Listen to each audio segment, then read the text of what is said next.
কৃষ্ণা। মহাকুম্ভ মেলা কবে পড়েছে? 2025 সালে। কবে শুরু হচ্ছে, কবে শেষ হচ্ছে এই মহাকুম্ভ মেলা? কুম্ভ মেলা কত বছর পর পর হয়? এই কুম্ভ মেলার কি ইতিহাস রয়েছে? কুম্ভ মেলায় স্নানের সময়সূচি কি রয়েছে? কুম্ভ মেলায় স্নান করলে এর কি ফল আমরা পেতে পারি? আজকে এই সব বিষয় নিয়ে আমরা আলোচনা করব। সবাই সাথে থেকো। হরে কৃষ্ণ কৃষ্ণ কৃষ্ণ হরে হরে, হরে রাম রাম রাম হরে হরে। হরে কৃষ্ণ ফ্রেন্ডস, রাধে রাধে, শুভ সকাল। কেমন আছো তোমরা সবাই? আশা করছি সবাই খুব ভালো আছো। রাধা মাধব গুরু গৌরাঙ্গী কৃপায় আমিও খুব ভালো আছি। তো মহাকুম্ভ মেলা 12 বছর পর পর হয় এই মহাকুম্ভ মেলা, আর অর্ধকুম্ভ মেলা হয় 6 বছর পর পর। ভারতবর্ষে 4টি স্থানে কুম্ভ মেলা হয়ে থাকে 3 বছর পর পর। প্রথম স্থান হচ্ছে প্রয়াগরাজ, দ্বিতীয় হচ্ছে হরিদ্বার, তৃতীয় হচ্ছে উজ্জয়িনী, আর চতুর্থ স্থান হচ্ছে নাসিক। প্রয়াগরাজে এবং হরিদ্বারে 6 বছর পর পর অর্ধকুম্ভ মেলা হয়ে থাকে, আর প্রয়াগরাজে 12 বছর পর পর মহাকুম্ভ মেলা হয়ে থাকে, যেটি এই বছর পড়েছে। 12 বছর পর, 12 বছর আগে পড়েছিল 2013 সালে, তার আগে পড়েছিল 2001 সালে।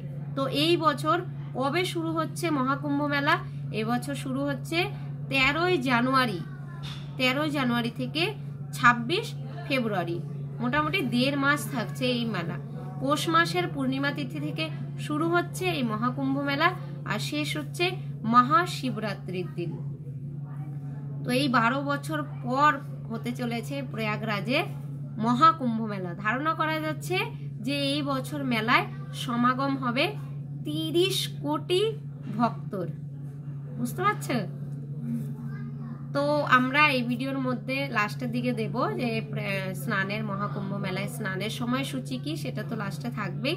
তার আগে আমরা আলোচনা করি এই যে মহাকুম্ভ মেলা তার ইতিহাস কি রয়েছে, কি ঘটনা ঘটেছিল আগে। তো প্রয়াগরাজে গঙ্গা, যমুনা, সরস্বতী নদী একসাথে কিন্তু মিলিত হচ্ছে। ত্রিবেণী সঙ্গম, যারা গিয়েছো তারা নিশ্চয়ই জানো। এখানে আমাদের কল্যাণীর এখানেও আছে ত্রিবেণী সঙ্গম, আর প্রয়াগরাজে ইউপিতে ওইখানেও রয়েছে প্রয়াগরাজ যেটা ধাম রয়েছে, ওইখানে 3টে নদী মিলিত হচ্ছে, গঙ্গা, যমুনা, সরস্বতী। তো এই ত্রিবেণী সঙ্গমেই কিন্তু হয় মহাকুম্ভ মেলা অনুষ্ঠিত হয়। কুম্ভ মানে কি? কুম্ভ মানে হচ্ছে কলস, দিব্য কলস। তো দিব্য কলস বলতে কি বোঝায়?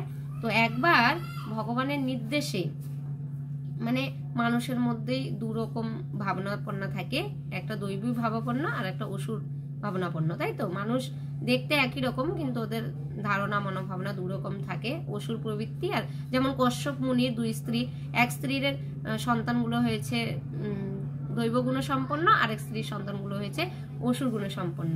তো এরকম যুদ্ধ করতে, কশ্যপ মুনিরই কিন্তু সন্তান, অসুররাও আবার দেবতারাও।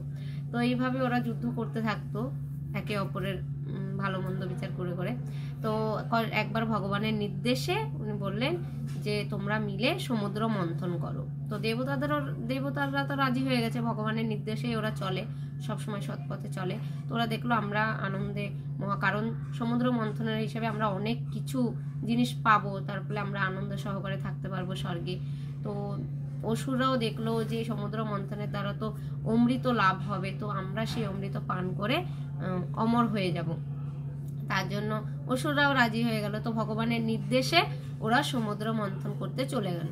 তো সমুদ্র মন্থনে গিয়ে ওইখানে দণ্ডর জন্য, একটা মন্থন করতে গেলে তো একটা দণ্ডর প্রয়োজন হয়, সেই দণ্ডের জন্য মন্দার পর্বতকে নেওয়া হয়েছিল, আর রশ্মি মানে দড়ির জন্য বাসুকি নাগকে। এখন দণ্ডটা তো কিসের উপরে দাঁড়াবে, তার জন্য সমান একটা জায়গা, তার জন্য ভগবান নিজেকে কুর্ম অবতারে নিজেকে সৃষ্টি করেছেন। তো কুর্মর উপরে দণ্ডতা মন্দার পর্বত দাঁড়িয়েছে, আর বাসুকি নাগ রশ্মি রূপে, দড়ি রূপে পেঁচিয়ে রেখেছিল। তো একদিকে দেবতারা টানছিল, একদিকে অসুররা টানছিল। তো অসুররা টানছিল বাসুকের মুখের দিকে। তো যাই হোক, তারপরে একটা সময় মন্থন করতে করতে বিষের উৎপন্ন হয়। তো এটা ডিটেলসে যদি পুরো লীলাটা তোমরা পাঠ করতে চাও তাহলে তোমরা ভাগবতমে পাঠ করতে পারবে। আমি তো সংক্ষেপে বলছি। 8ম স্কন্ধে 6 থেকে 9 অধ্যায় এই 3টে অধ্যায়ের মধ্যে পুরো ডিটেলস এই লীলাটা রয়েছে, তো তোমরা সেটা পাঠ করতে পারো, ঠিক আছে। তো এইভাবে মন্থন করতে করতে বিষের উৎপন্ন হয়েছিল। তো সেই বিষটা, তো অনেকটা ঘটনা রয়েছে। তো ভোলানাথ সেই বিষটা পান করেছিলেন সমস্ত জগতের কল্যাণের জন্য, সবাইকে রক্ষা করার জন্য। তো তারপরে এইভাবে মন্থন করতে করতে তারপরে সুরভি গাভী উৎপন্ন হলেন সমুদ্র মন্থন থেকে, ঐরাবত উৎপন্ন হলেন, তারপরে পারিজাত পুষ্প উৎপন্ন হলো, তারপরে মহালক্ষ্মী দেবী উৎপন্ন হলেন ওই সমুদ্র মন্থনের দ্বারা। তো তারপরে এই অমৃত কলস নিয়ে ভগবানের অবতার ধনন্তরী রূপে ভগবান নিজের হাতে ওই অমৃত কলস নিয়ে উঠেছিলেন এই সমুদ্র মন্থনের দ্বারা। তো এই সমুদ্র মন্থনের থেকে যখন কলসটা উঠলো, তো ভগবানের ইচ্ছা ছিল যে দেবতারাই শুধু পান করবে। তো অসুররা কোনোভাবে ভগবানের হাত থেকে ওটা নিয়ে পালাতে লাগলো। তারপরে ওই ইন্দ্রদেবের যে ছেলে, সে অসুরদের থেকে কেড়ে নিয়ে আবার দৌড়াতে লাগলো। তো পিছনে পিছনে অসুররাও দৌড়াচ্ছিল। তো এইভাবে এই 12 দিন দেবতাদের অনুযায়ী 12 দিন চলেছিল এই দৌড়াদৌড়ি, মানে দেবতারা আগে আগে অসুররা পিছনে পিছনে।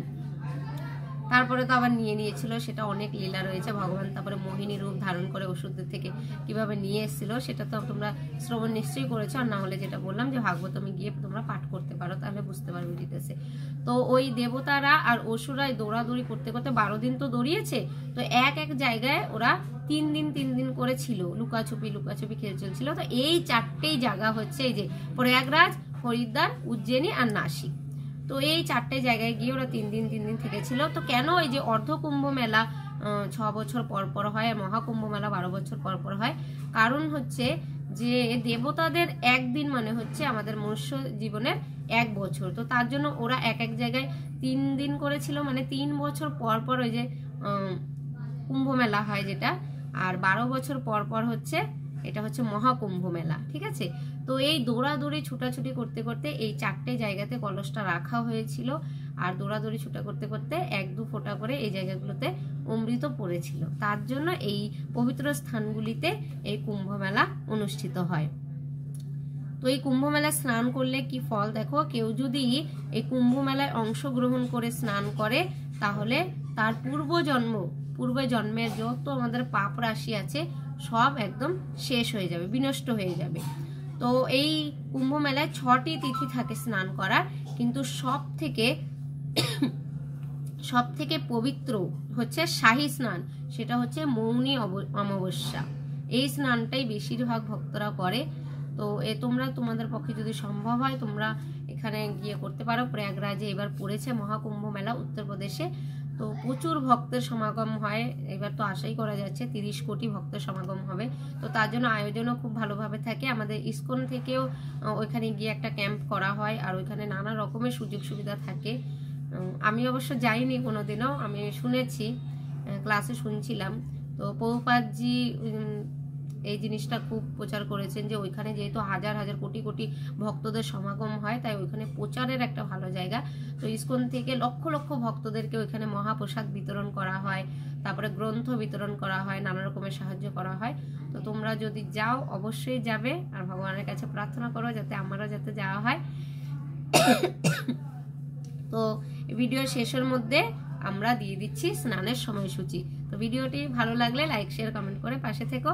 হরে কৃষ্ণ কৃষ্ণ কৃষ্ণ হরে হরে, হরে রাম রাম রাম হরে হরে। মহাকুম্ভ মেলা কি জয়।